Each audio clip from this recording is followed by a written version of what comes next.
When I think about my line of work, being involved in journalism, and particularly in my case, daily journalism, to realize it's all because of what Thomas Jefferson said, to set the mission and the purpose of journalism, and it exists to this day. Of course, presidential debates are part and parcel of the information process.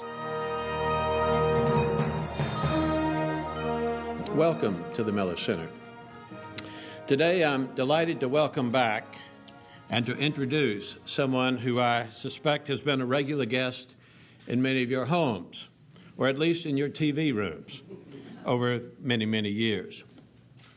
Jim Lehrer, former executive editor and anchor of the PBS NewsHour, also a good friend of the Miller Center and mine, joins us today less than a year before the next season of presidential debates to discuss his new book, Tension City, Inside the Presidential Debates from Kennedy-Nixon to Obama-McCain. Jim is a native of Wichita, Kansas. After completing his studies at Victoria College and picking up a degree in journalism from the University of Missouri, he joined the Marine Corps. From 1959 to 1966, he was a reporter for the Dallas Morning News and then the Dallas Times-Herald. Jim's newspaper career then led him into public television. In the early 1970s, Jim Lehrer moved to Washington to work for PBS, where he became a member of PBS's Journalism Advisory Board and a fellow at the Corporation for Public Broadcasting. In 1973, he teamed with Robert McNeil to provide live coverage of the Senate Watergate hearings, for which they earned an Emmy. Jim then went on to serve as the sole anchor for PBS's coverage of the House Judiciary Committee's impeachment inquiry of President Nixon. Today's NewsHour began in 1975 with a Robert McNeil report with Jim as its Washington correspondent. Over the years, the show was renamed, becoming the McNeil-Lehrer Report, the McNeil-Lehrer NewsHour. And then, as Robert McNeil retired, Jim became the anchor on the renamed The NewsHour with Jim Lehrer. As you know, since Jim's recent announced retirement, the program today is known simply as the PBS NewsHour. But regardless of how the program has been titled, it has received dozens of awards over the years for journalistic excellence. It is widely recognized and respected by the press, the public, and the politicians for its civil, nonpartisan, and in-depth news reporting about the world, our country, our leaders, our challenges, and our culture. Somewhere in the fog of that time, as governor, I appeared occasionally on the NewsHour, worked with the program later when I served as chairman of PBS, and more recently have enjoyed the Miller Center's relationship with McNeil-Lehrer Productions, the producer for the past 3 years of the Miller Center's National Discussion and Debate Series. In addition to his prolific on-air career, Jim is an accomplished author. He's written 20 novels, 2 memoirs, and 3 plays. In the last 6 presidential elections, Jim has served as the moderator of 11 of the nationally televised debates between candidates. You can find some of them in the Presidential Speech Archive on the Miller Center's website, including the tension-filled 1988 debate between George H.W. Bush and Michael Dukakis in 1988 that Jim moderated. He has been called a national monument, and his book, Tension City, Inside the Presidential Debates from Kennedy-Nixon to Obama-McCain, shows us why. If you're curious about the title of the book, according to Jim, it came from a conversation he had with former President George H.W. Bush, who, in commenting on the television debate, said, quote, "Those big-time things. It was Tension City, Jim," end of quote. Please join me in welcoming Jim Lehrer.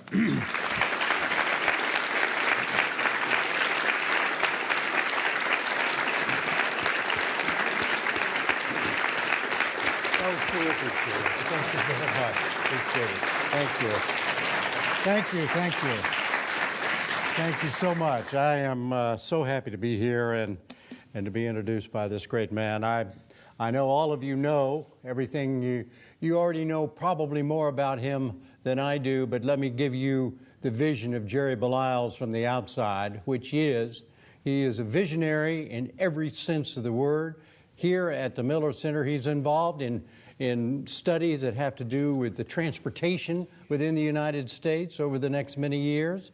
He's got a major project underway, a major thinking project underway about presidential papers and keeping them available and accessible. And it's a long, long list of things. I salute Jerry Beliles. He and I have been elbow to elbow in all kinds of things, including, as he said, he was at one time president or chairman of the board of PBS, and he did great things then, and he's been doing great things ever since, and will forever, ever more. And the Miller Center is a perfect place for Jerry to be. The Miller Center is a visionary organization, always has been. It's been at the heart of thinking about how we govern this incredible democracy of ours. And I cannot come to Charlottesville, and particularly here, without reminding myself of what Thomas Jefferson said. Remember when he was talking to all those guys about this new country they were guys, about this new little country they were trying to develop and create. And Thomas Jefferson said, hey, look guys, to paraphrase a little bit, if we're going to have a democratic society that works, we have to have an informed electorate. And then they created no vehicle for the informed electorate except the First Amendment. And the rest of it's been up to people like me, before and afterward, people in the free press of the United States of America, to help do the job, help you all and all other you-alls know what in the world is going on. So you can make a decision and have an informed opinion about what's going on, and an informed opinion about for whom to vote, for President of the United States, for County Commissioner, for Justice of the Peace, whatever. And it is amazing to me to this day, when I think about my line of work and where I've spent my entire adult life being involved in journalism, and particularly in my case, daily journalism, to realize it's all because of what Thomas Jefferson said and set the mission and the purpose of journalism, and it exists to this day. And of course, presidential debates are part and parcel of the information process. And as Jerry said, Tension City, the title, I got to tell you a backstory about that title. I worked on that book, I don't know, 2.5, 3 years with my editor at Random House, and we had the thing all ready. It was from beginning to that point when it was finished. The title was Moderator, just the one word, Moderator, and it was all set. They were ready to go with it, put it in not in concrete, but in lead. And my editor, this wonderful man, calls me, and I've been working with him on other books before. He's just a terrific man, just recently retired. He said to me, Jim, we've been talking, and we got some questions about the title. And of course, I knew what we meant. We meant Random House. And I said, all right, what is it? And he said, well, we're thinking Moderator isn't a really good title. And I said, well, that's just too bad, because that's the title. That's been the title since the very beginning. And he said, all right, calm down, Jim, calm down. And he said, but just let me ask you one question. Would you go to a bookstore and buy a book with the title Moderator? And I said, okay, I'll try to think of something else. And I remembered this line from an interview I had done with George H.W. Bush, and so I thought about it a while and ran it by Kate, my wife Kate, who is here, who I run everything by, about everything, period, but particularly things having to do with editorial and debate things. I'll tell you more about that later in a moment. But at any rate, I called him back and called my editor back and said, "How about Tension City?" He said, "Sold." And so that's how it became Tension City. The very important thing to me, I've had many wonderful experiences. I mean, I'm one of the more fortunate people I know in the world, probably the most fortunate person in the world, not only to be able to practice the kind of journalism I've been able to practice and to do those debates. I mean, that's hairy work. And when George Bush says it's Tension City, he's right. It's Tension City for everybody involved. But it's an exhilarating experience, and it was quite an honor. I felt honored to be able to do it and invited to do it, and I semi-survived, and that is also most of the time during most of those debates, and that is also important, and my own experiences are important, and they're in the book. But the most unique experience I had, and what I really feel privileged about, is that I was able to talk to all of the candidates for president and vice president, with 3 exceptions, about their debate experiences. I did it over a 20-year period. It began as a project, kind of as an oral history project, like a lot of the things you all do here at the Miller Center. It was been doing, the debate commission wanted it done, and they asked me if I would do it. So we started interviewing candidates, and some of whom had become president, and not others who had not become president, vice president, whatever. And then one of our folks at the NewsHour said, "Hey, you know, we've got all this incredible tape. Why don't we finish the job and interview everybody that we could, because the oral history project had pretty well petered out, and do them on tape, and we'll do a documentary." So I was able to continue that, and then I picked up a few more in preparation of the book. But it's an extremely interesting thing, and some of this you would get out of the book, but some of it you won't. Is that just how? And I know Jerry would understand this.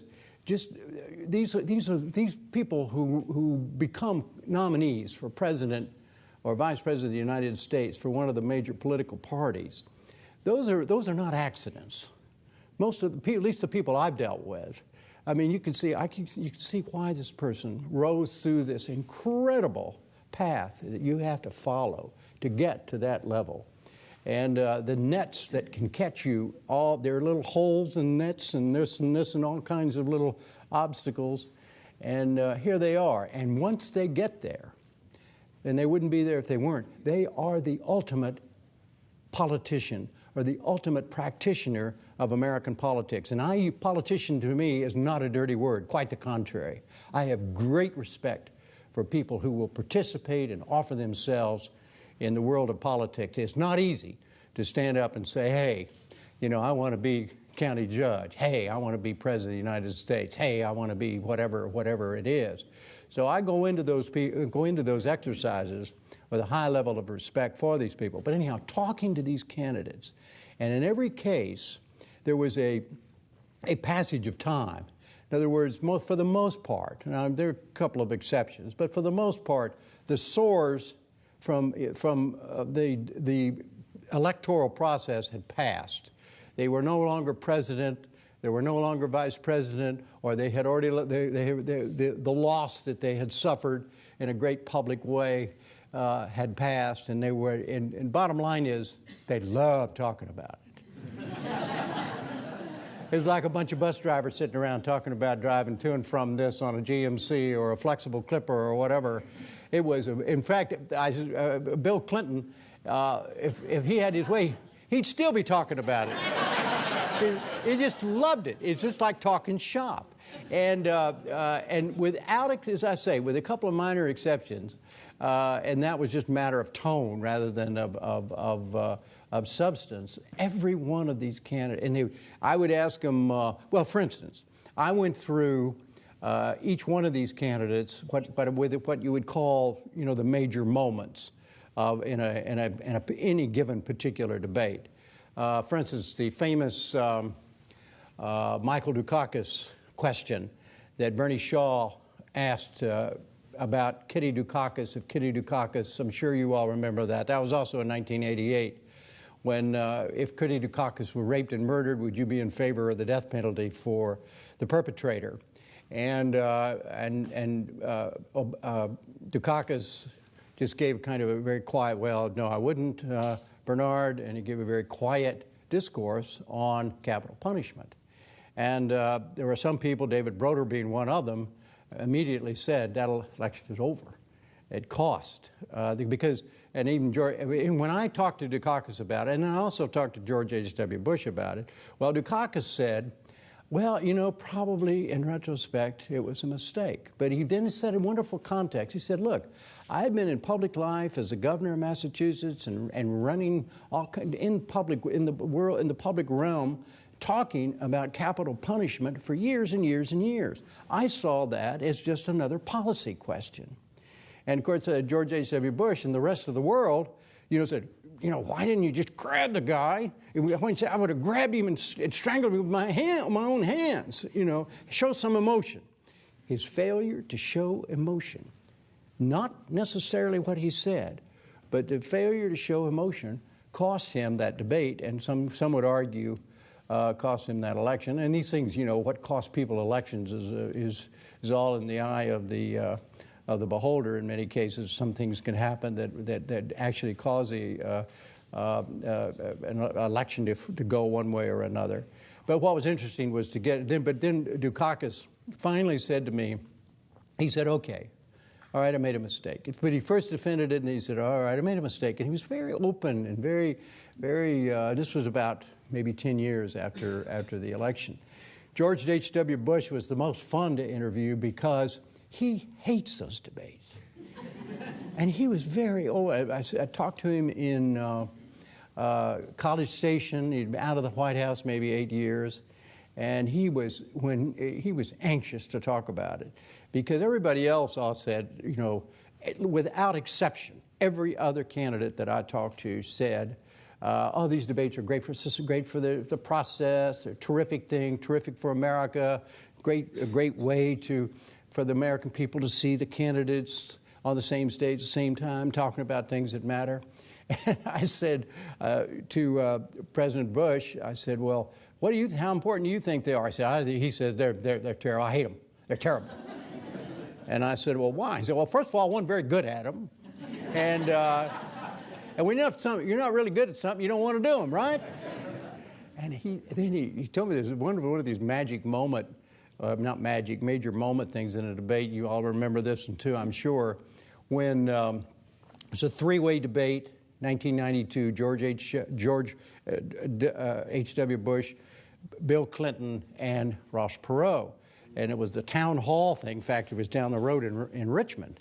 And there was an opening, kind of not an opening shot, but at the beginning, there was a shot where Carol Simpson, she was the moderator, and and the candidates were on stools up behind her, and then there was an audience out here, and the shot caught Carol talking to one of the persons, one of the ordinary Americans who was going to ask a question, and the shot caught the three candidates, and George W. Bush looked at his watch. And, well, everybody went wild. Here, it just proves George H.W. Bush is disconnected, from American life and, all that kind of stuff. He's bored. He wants to get on with it. And I asked him some penetrating question about that. I said, something like, well, Mr. President, tell me about the watch thing, something like that. And he loved saying this. What he said was, and it's in the book, but I'll paraphrase it. He said, well, people said I was bored. I just wanted to know how much time before this damn thing was going to be over. And he said, that's right, Jim, and you can put that in that, you put that in your documentary, and if you want to. And of course, the tape was running, So I said, Mr. President, we just did. But he didn't care. I mean, he said, you know, it was, as I say, but he's the only one. I asked each one of them. I think I asked each, I hope I asked each one of them. I meant to ask each one of them. Do you think these presidential, vice presidential debates, these televised ones at the end, should they be required? I mean, should it be just like you have certain dates for elections, you have certain this and that, should there be a required step in the electoral process? And every one of them said yes, except for George H.W. Bush. He said, hell no. He said, I think it should be left to the candidate. You know, if you think that it'll help you to have a debate, do it. If you think it's possible it'll hurt you to have a debate, don't do it. And you debate lovers can just go and do what you want to. I mean, just, you know, it's just wonderful to be freed from the politically correct things you're supposed to say. But but everybody else, as I say, said, my God, we've got to have presidential debates. And that's very, very important. Let me tell you why I think it's so important. Based on my experience, not just as a moderator, but just as a citizen of the United States of America. Remember, these debates come very late in the process, late September, early October. And according to the polls, and you all here at the Miller Center probably know a lot more about this than I do, but according to the polls that I have seen, most cases, not all cases, but in most cases, by the time you get to the presidential debates, about over 90% of the people have either made up their minds for whom they're going to vote or are leaning heavily for one of the candidates. So what that process, in other words, they've already had the substance debates. They've already made their decision. I'm for Billy Bob because what he said and what he's for on Social Security. I'm for Sammy Sue because of what he said and what he wants to do about Social Security. I've already made that decision, or whatever it is. Sending troops overseas, whatever the issue is. We've already been through that. The campaign has been watched and heard. And so, okay, so what the debates are about, in my opinion, and based on my experience, is, and take it for what it's worth, which is, you know, a nickel gets you 4 cents on this one, but that it's really the only time the American people have a chance to really take the measure of the individual. And you're watching the debate, you already know what their opinions are, and you already, you know, you may be a Republican, so you're going to go with the Republican, probably, or you already have, or whatever. But you really want to know whether you're going to vote for that person or not. You want to know the choice, and you want to know, can I see that person sitting behind the desk in the Oval Office? So how would that person handle another 9/11? What about if there's another Katrina? How would this guy or this woman handle the decision to send young Americans into harm's way? Because presidencies are about the unexpected. They're not about lockboxes on Social Security. That's what they argue about. But when you finally get, and just look at recent history. George W. Bush, suddenly, you know, he was remember the campaign that led to his election, and some people would argue that the Supreme Court had a lot more to do with it than some other thing, but that's another issue. The fact of the matter is, when the campaign between Gore and Bush was very mild, very kind of about rounded. All the corners were rounded, because that also happens, as you all know. You all follow these elections as I do. The candidates for the nominations start on their left, and they start on the right, and then they start moving like this. And by the time they get to the final thing, they want people in the middle. And the only way you get to people in the middle is blunt all the edges and cut the corners, and the sharp corners at least. So by then, the issue is this person capable of being President of the United States? And I think, my own view is that alone, no matter what the format is, no matter whether the moderator's an idiot or not, the fact that those people are standing on that same stage with everybody looking at them and making that judgment about trying to see him or her doing this. And in the, as I say, in the Gore-Bush case, there was no issue of real consequence that separated Bush and Gore. There really wasn't. It was all about, it was mildly philosophically different, mild philosophical differences, but then 9/11 happened. And suddenly his presidency was all about 9/11, and it was, and it's a lot of things since then were affected by that could not be predicted. And so that's why I think these debates are so, and I know it's all a matter of judgment to the individual. You sit and watch TV and you see somebody, and somebody else sits right next to him and sees it's something entirely different. That's what's called democracy. And that's what Thomas Jefferson had in mind for us. In terms of the formats, a lot of people have asked me what's the best format and all that sort of stuff. And I've had all kinds of formats, and I've been involved in not devising the formats, but being the first one to try to make a new format work, and with mixed results. There was one I'm very proud of. Here again, I think I didn't lay it all out in the book, but it was Kerry versus George W. Bush in 2004. And they had, for reasons that I will not go into, I didn't have anything to do with it anyhow, they had a very restrictive format. You know, 1 minute, 2 minute. They didn't want anything to float. They didn't want to give anybody, they didn't want to create any risks. At least one side didn't. And so the other side agreed. And as a consequence, if I looked at the rules, when you're asked to be a moderator of a debate, they say, hey, Billy Bob, would you be the moderator of this debate on such and such a date in such and such a city? The subject is domestic policy, or the subject is foreign policy, yes or no. Here are the rules. Will you enforce the rules? So I looked at those rules for that first debate between Kerry and George W. Bush, and I thought, my God, they've eliminated all possibility for follow-ups, because you had to quickly move to a new question, and so I've talked to Kate about it. He's the only person I talk about in real detail about any of these debates, because I'm always worried about things leaking out. Little information can be everything in a presidential campaign, particularly when it comes to debate, whatever. Anyhow, I thought, let me study those rules and see if I can figure out a way to do follow-ups without violating the spirit of the rules. In other words, without being a jerk about it and being dishonest. I said I was going to enforce the rules. I will enforce the rules. But I figured out a system, and it worked. And I was able, what I had to do was hold things in my head through a whole series of questions, and then come back to a question before and say, new question, but it really wasn't a new question.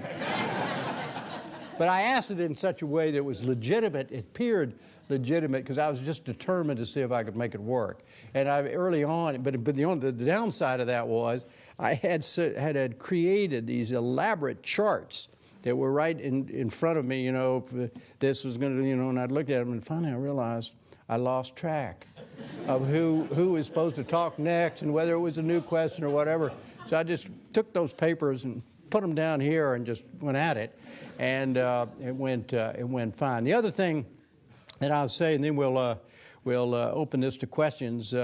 That here again, there's some, you can talk about this from any kind of perspective, but the watch incident, say, the first presidential debate, televised presidential debate, is where it all started, where body language can speak as loudly and as clearly as spoken language.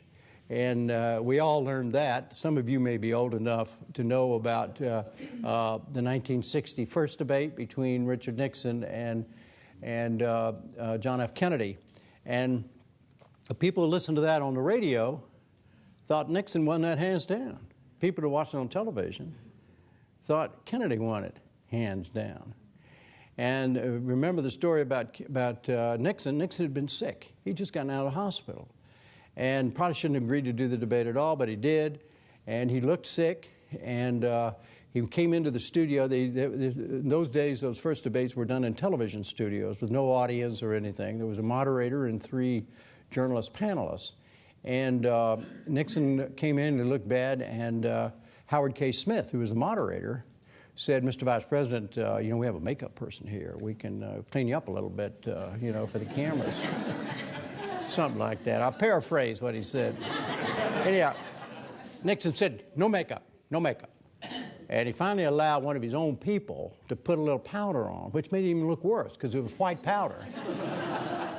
But he'd had a little fever, so it was in a TV studio. The lights, you know, this was before, you know, you go into a TV studio, modern day studio, TV studio now with HD like ours. I mean, it's like going into a meat locker. I mean, it's ice cold. But in those days, it wasn't.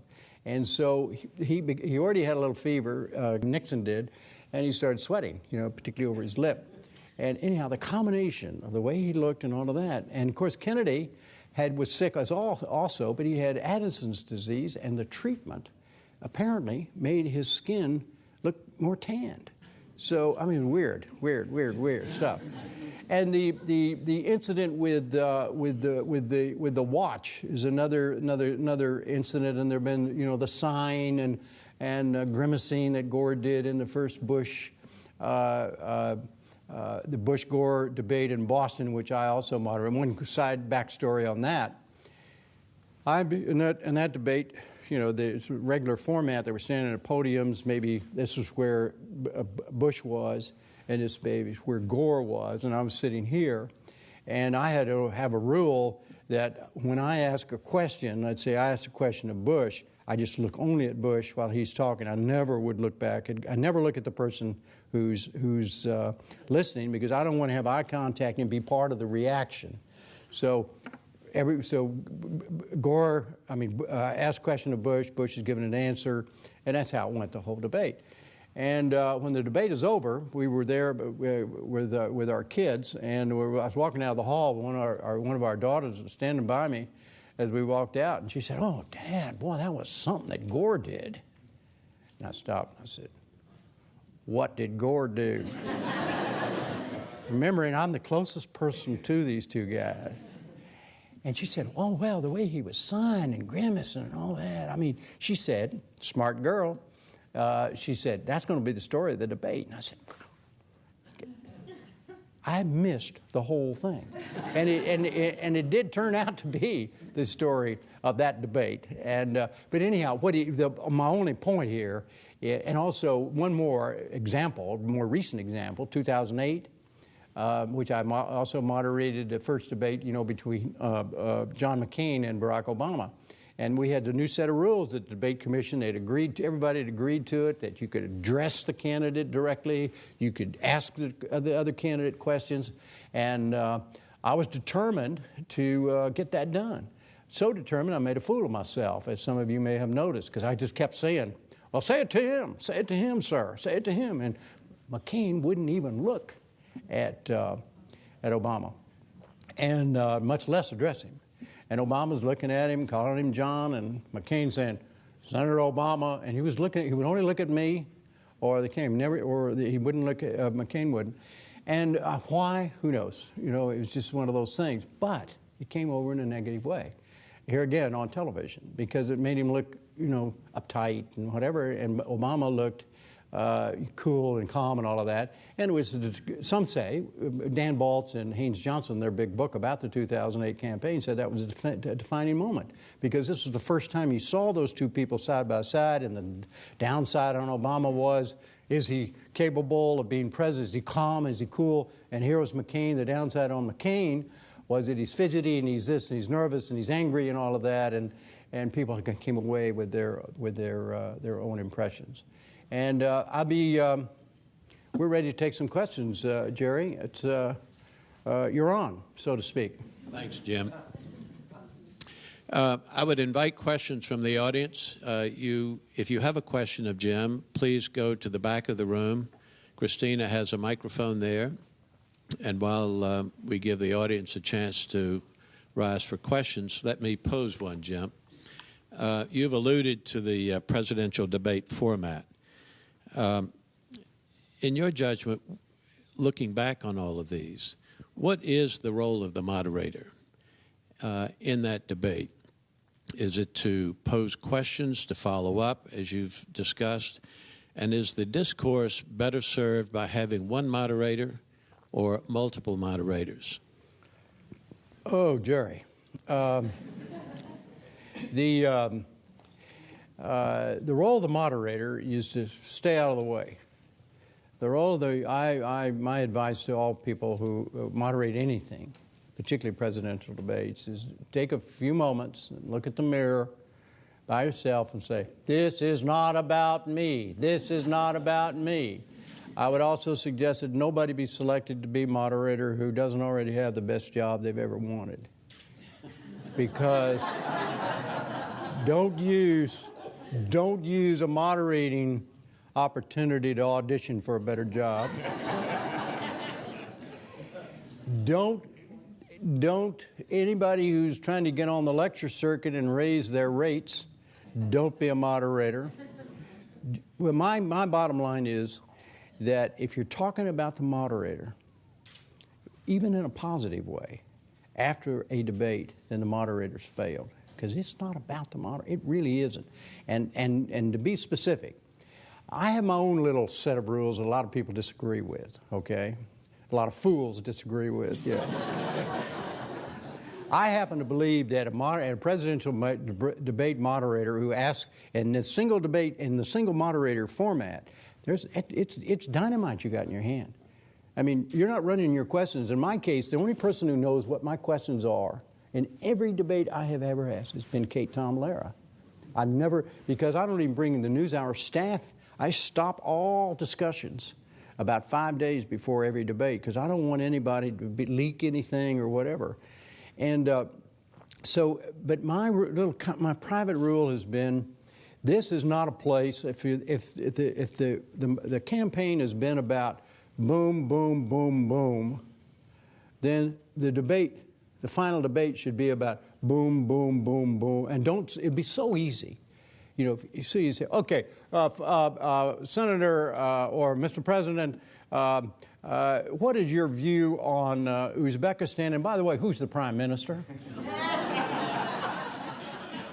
You could, and those kinds of questions, you don't have to you don't have to go to debate school to learn how you could ask a question that would embarrass people and change the whole nature of the discourse. And I think that is not the role of a moderator. Now, it could be if you were doing it on a television program or something, but not. I think these presidential debates are an institution in and of themselves that exist in and of themselves and should be treated that way.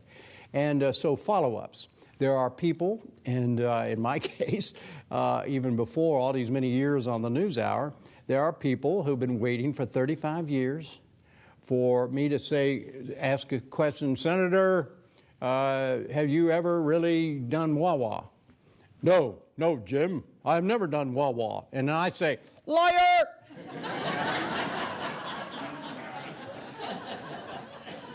Those people are still waiting for me to do that. But there is a fine line between yelling liar and just letting somebody get away with murder. And the moderator has to make those decisions. And I've made those decisions not only in presidential debates, but in other things. And I've made them wrong both ways. In other words, I've jumped on too quickly. I should have asked the question one more time or a slightly different way.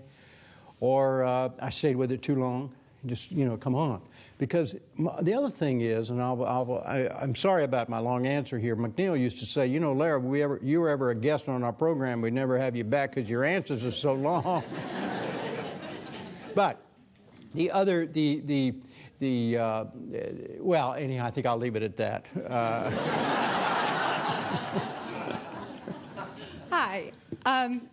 I have, I guess, a quick comment and then also a question. Just in terms of what you were talking about of the importance of the debates, my accent is a little bit mixed up now, but I'm from England and we had our... You're doing a very good job of covering it up. Well, we had our first ever prime ministerial debate in the election last year, and people often talk to me about Prime Minister's Question Time and things like this, and I think it's really testament to the power of the debate ideal that even with those mechanisms in place in Britain already, that was felt to be an important step forward in having the public debate with the three prime ministerial candidates last year. But my question, which is unrelated to that, is of the debates that you moderated, which candidate do you think gave the best performance? Unfortunately, the audio is so bad in the room.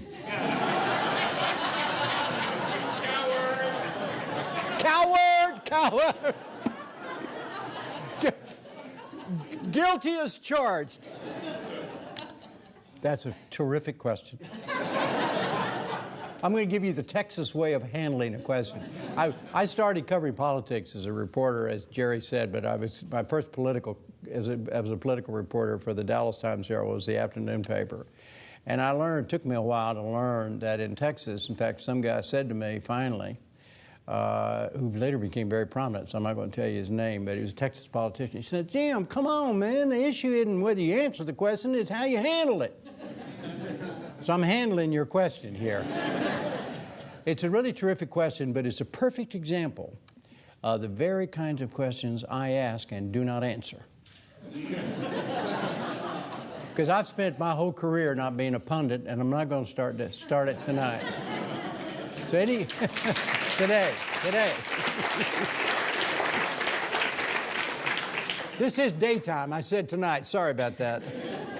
Mr. Lehrer, thank you for coming. My question, I guess, is kind of going in the same direction here in terms of calling liar. Particularly after presidential debates, a lot of times the first news channels that pop up with commentary on this are the political pundits, which I have noticed people, especially in my generation, seem to be where a lot of their news comes from.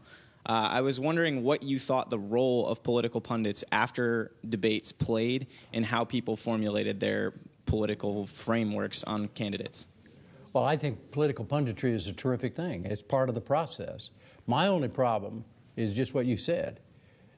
People, if that's the first thing they hear about something from a pundit, wrong. Either if you hear something, this is why I think, and I will not go into a diatribe about this, but it's my favorite subject right now, is we're in a revolution in American journalism. How we've got more, I mean, it's amazing. And Jerry Belisle's and the Miller Center is at the forefront of expanding the amount of information that is available to everybody. But expanding it and making it available is one thing.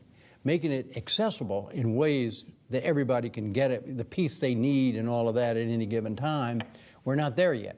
And in the case of news, developments, where we, the NewsHour, for instance, I'm now preaching to our folks, we are no longer just, first of all, an appointment-only television news program. We are a source of serious news. I don't give a damn if you watch it on your pink iPod. No, yours wouldn't be pink. Your blue iPod with your name engraved on it, as long as you see it, as long as you get the information. And anyhow, so I'm saying to our folks, we are now a second responder as well as a first responder. You hear something that says some pundit says, well, did you know that Dan Quayle was born in Kenya? And you listen to that and you say, I wonder where in the hell Dan Quayle was born. I thought it was Indiana. There's got to be a place you can go just like that and find out the facts. And you say, oh, Senator so-and-so said such and such and such and such, and you think, that doesn't sound right. And you want to know exactly what the senator did say. You want to go to a place that you trust, where you can get that stuff and find out exactly, and I want to hear it. I want to read it, I want to hear it. And all of that, and that's hard. I mean, and everybody's trying very hard to come up with ways to access the facts for the people, for everybody. If you start with the facts, that's okay. That's no problem. But increasingly, as you say, people are starting with a piece of something. So how do we service those people who want to go back somewhere and don't want to go through everything? And so that's what we have. But pundits, remember, what pundits are there for is to put things in some pundits are even-handed. I would suggest to you that Mark Shields and David Brooks on the NewsHour are about as even-handed pundits there are. In fact, they are the most even-handed pundits I think there are on television. But for the most part, they come to shout and differ. And not them, but the others. And they come at it from their own. You know, if you're a Democrat, I don't care what happens. You got to say pro-democratic things. If you're a Republican, you got to say pro-Republican things. So the viewer and the listener got to keep that in mind. You're being spun by a spun by a spinner. Tweeted by a Twitter, no. With an axe to grind, a political axe to grind. And you got to be very careful. You got to be, all this information, all this stuff, all these words coming at you, it's buyer beware. Yes, sir. Mr. Lehrer, thanks for being here. And I just want to say thanks for the NewsHour. You mentioned shouting, and my wife and I watch the NewsHour because we don't get shouted at when we watch that show. But thank you. I have a question about winning and losing debates and whether it makes sense to talk about a winner or a loser. And if so, I guess my question is there a correlation between winning the debates and winning the presidency? What is that correlation? And one third part of it is, does a good debater and a winner in the debates make the best president? That's pretty tricky. I'm glad there's not a fifth part to that question. Well, let's start there. The answer to your last thing is no. Meaning that the best debater doesn't always turn out to be the next president. But sometimes you never find out because the best debater wins. Not always the case. I'm not wise enough to be able to just make a statement about that in this case, somebody won a debate and won the presidency and was a lousy president and the other person should have won and the debate, blah, blah, blah, blah. Not wise enough to do it, and even if I was wise enough, I wouldn't say it. Refresh me on the other earlier two. Correlation between winning the debates and winning the presidency. There are only 2 or 3 cases that I'm aware of where it's not what I think, but what others have said. One of them I mentioned, the Dukakis answer in that debate with George H.W. Bush. David Broder, who was then the late David Broder, who was then the leading political reporter in the country for the Washington Post, said that he thought that lost it. There were some people who argued that the watch thing defeated George H.W. Bush. I'll tell you who doesn't believe that is George H.W. Bush. George H.W. Bush believes with all his heart and soul, and every ounce of his heart and soul, that the only reason he lost that election is because Ross Perot was in it. And Ross Perot, remember, got 19% of the vote, and George H.W. Bush believes that every one of those votes would have gone to him if Perot hadn't been in the race, and he would have easily won re-election against Bill Clinton. Remember, Bill Clinton did not have a majority vote.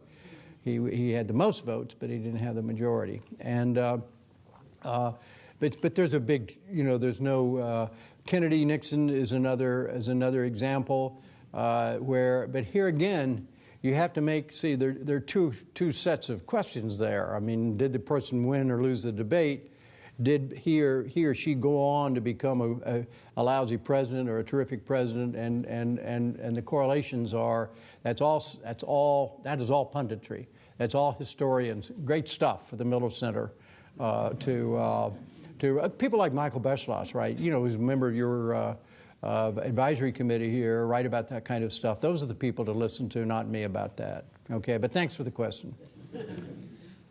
As a student of UVA history, I know my way around Jefferson text pretty well. And I think the one that you're quoting, where he talks about the importance of free media to democratic government, he puts a little caveat on the end where he says that where he says it's only important as long as the public has the capacity to understand the media that they're getting. So with that thought in mind, I was wondering if you felt as though with the way that debates have become such a media event, and all the debaters are looking for maybe just that quick news, that like little saying that they can get, that quip on the air, or something like the look to make them look good. If by doing that, we're getting rid of the public's chance to have that capacity because we're denying them. I mean, if you look at some of the old debates like Lincoln-Douglas, which I think is the pinnacle of debating. I mean, beautiful language, beautiful rhetoric, just like all the ideas are out there. If we're denying them that ability to make these informed choices by turning it into such a political event. The simple answer to your question, in my opinion, is no, 1,000 times no.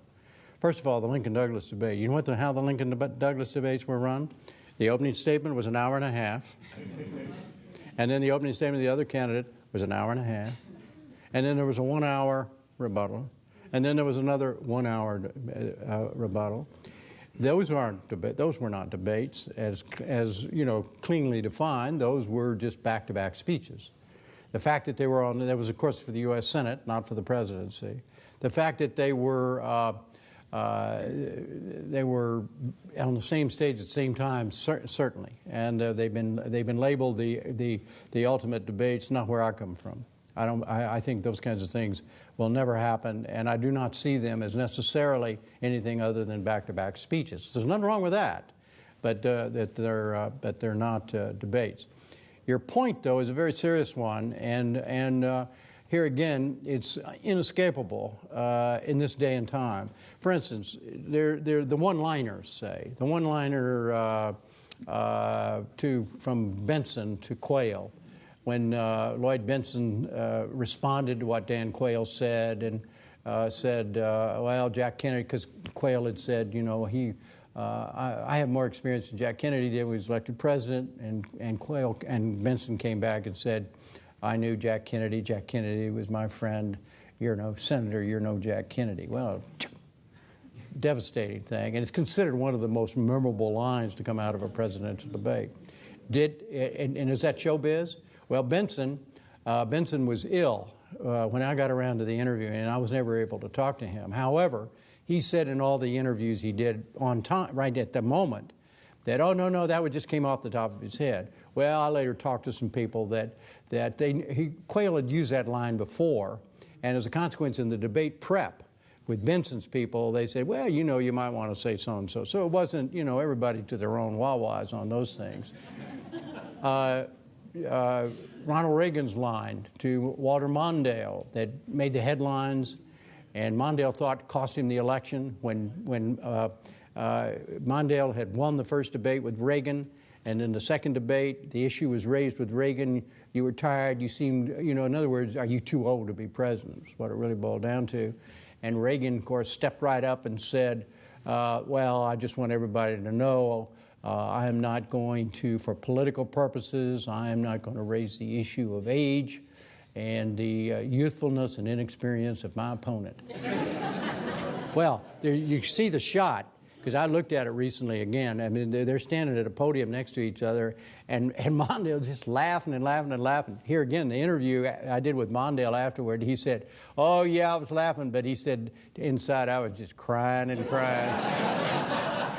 And I asked him the same question that kind of some that you all have asked, and it's part of what you asked. I said, well, how important do you think that was to the election? He said, I lost it that night. I lost the election with that line. I said, Mister, I was incredulous. I didn't believe him, frankly. I said, so I tested it. I said, well, did you know that night? And he said, you're damn right I did. And I said, well, did you tell anybody? He said, yeah, I told my wife. What did you say to her? He said, I told her, we just lost the election. I'm not going to be the next president of the United States. And so you could say, all right, that's showbiz, you know, whatever. But, I mean, that's like lamenting getting wet when it rains. I mean, we are now in that world. And Bill Clinton is the only candidate that I talked to post-debate. When I asked him about these one-liner showbiz things, who admitted they did it. Every other, Reagan said, oh, no, that just came to me off the top of my head. Every one of them said that. But Clinton said, no, we worked on one-liners. We had scads of one-liners ready to use. If I could figure out a place to use them, I would have. And but it is all of this stuff it's like, for instance, let's say you're president of the United States. Forget the debates, forget the election.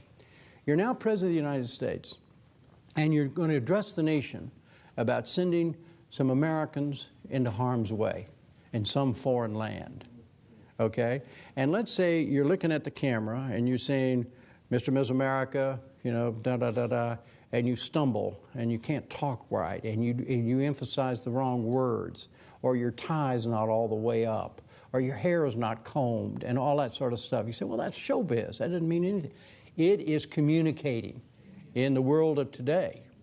And I said in my book, and I will say this to anybody who runs for president of the United States, needs to look at the 1960 debate between John F. Kennedy and Richard Nixon and never, ever forget it.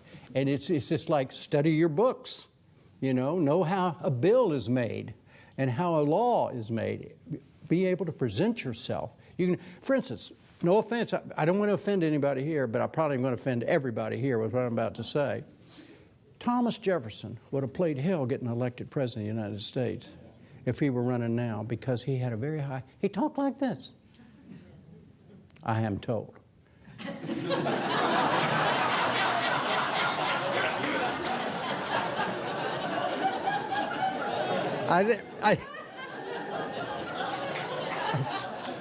I'm serious.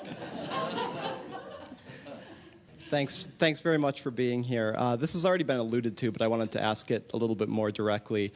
To what extent do you think that the media defines what are the big debates in a debate, rather than the big moments being manifest themselves and defining what the media talks about?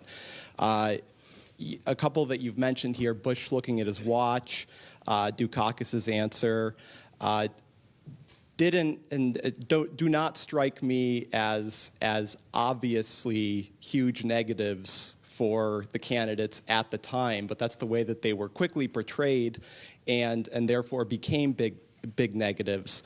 And along with that, I guess what I'm wondering is, how many times have you been really shocked by what has been defined as the big moments of debates, particularly ones that you've moderated, and how many times have you been dismayed and said, the media is focusing on the complete wrong thing here. This is not what should be taken out of this debate. Thanks. I'll think about that one while I answer your first one. The issue of, well, let me answer the second one first. The media, it's easy to blame everything on the media. That's what I would do too, you know. But I can't think of one case where the media made up a story or a development or overplayed a development that didn't have some meat to it that resulted in the end. I mean, you cannot report nothing. You got to have something to report. In the watch incident, Bill Clinton probably said the best thing. I asked him about that. And I said, why did that become such a big deal? He said, look, if I had been there, talking about Bill Clinton, and I had been looking at my watch, it wouldn't have been an issue. The reason it was an issue is because it had the issue of whether George H.W. Bush was connected to the American people or was way above them and wasn't paying attention, you know, because there'd already been a story about he didn't know how to run, you know, the thing through the grocery store or whatever, and another big development in the play. But anyhow, as Clinton said, it illustrated a point that was already in the debate. I mean, in the election campaign, and I think he made a good case. Dukakis the same.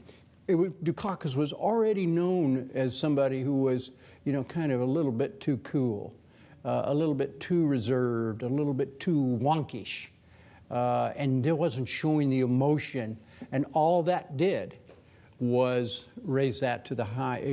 If for instance, George H.W. Bush, who's known as an emotional man, had answered that same question in a different, I don't think it would have had the impact, because the issue was already there, and I think in terms of the media, it's so. My experience, and I'm part of it. So, and I'm trying not to be defensive about it, and I'm usually not. So I'm not. And if it sounds that way, I apologize. But I don't know of a case. I know of one case where they tried and it didn't work. I don't mean they. I mean it was Kerry Bush, which I also moderated in Florida, and there was a thing on the back of Bush's coat. Remember, there was a little bulge, and they said, "Oh my God, he's got a radio transmitter back there, transmitting the answers to the questions." And of course, number one, I didn't see. I was looking at the front of them. I didn't see the bulge. So that was that. But it turned out to be total baloney, and it was shot down by the press. I mean, it was reported, and then some of the politicos on the other side, kind of off, deep background suggested that this was happening to Bush, but it was the serious media doing some serious reporting that demolished that story in 24 hours, and it became an asterisk of no consequence. So anyhow. It's an honor to have you here. Thank you. I am the president of the Media Psychology Organization, and we've been focusing on civil discourse. And I'm so impressed with how you're able to keep yourself in a civil place.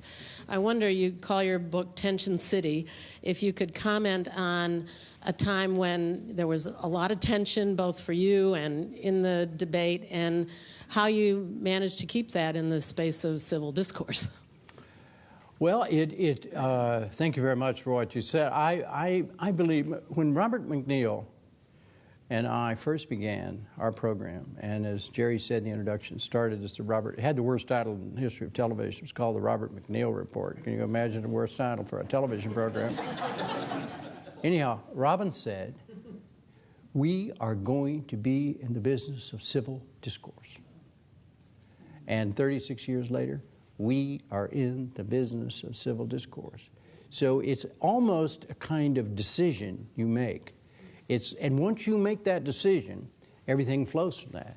If you say, we are in the business of hot talk, and you want to, and McNeil used to say all the time, the easiest thing in the world, it's a cliche, but most cliches are cliches because of the truth. But he said the easiest thing you can do is to light a fire between two people. All you got to do is it's so easy. I mean, you take a little gasoline and a match, and you can get people to yell at each other. That's no big deal. As he said, the hardest thing to do is to get people to listen to each other and to respond to each other in a civilized way. We have at the NewsHour all kinds of beat-up rules. We tell our guests, you do not speak, please, over each other. Trust us. You will be heard. Your position will be heard. We will be as fair as we possibly can, but you leave it to us. And it's just part of our rules, and they've been the rules from the very beginning. In the presidential debates, those people they also understand the worst thing they could do is really get vicious against the other. And it only happened once, I didn't moderate it, and once was when John Edwards against Dick Cheney, where things really got rough. And I asked both of them about it, and Cheney said he thought that Edwards took some cheap shots against him, and Edwards said, no, I didn't. So there you are.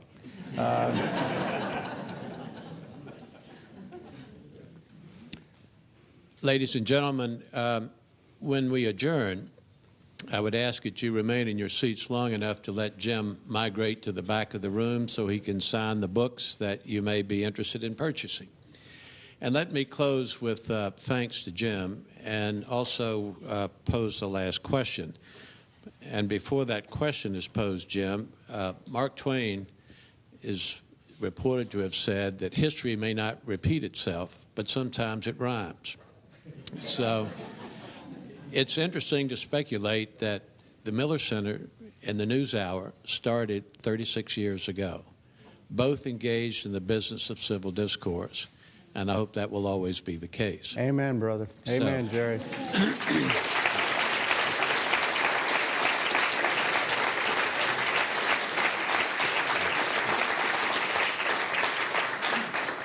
Now, you know, in the course of presidential history and campaigns, candidates for that office have traveled by various means, by plane, trains, automobiles.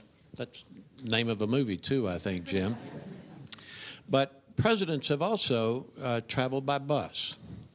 You may not know that Jim Lehrer has a connection to buses.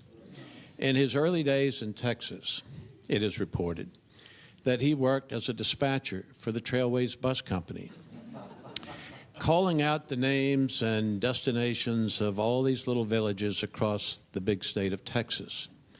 So I have warned Jim that I might ask him to repeat himself as a dispatcher for Trailways Bus as we close out this event. So, Jim, that's the task. I've got the mic, so I'm fine. May I have your attention, please? This is your last call for Continental Trailways, 8:10 p.m. Silverside's air-conditioned through-liner to Houston. Now leaving from lane 1 next to the building. For Inez, Edna, Ganado, Louise, El Campo, Pierce, Wharton, Hungerford, Kendleton, Beasley, Rosenberg, Richmond, Sugar Land, Stafford, Missouri City, and Houston. All aboard!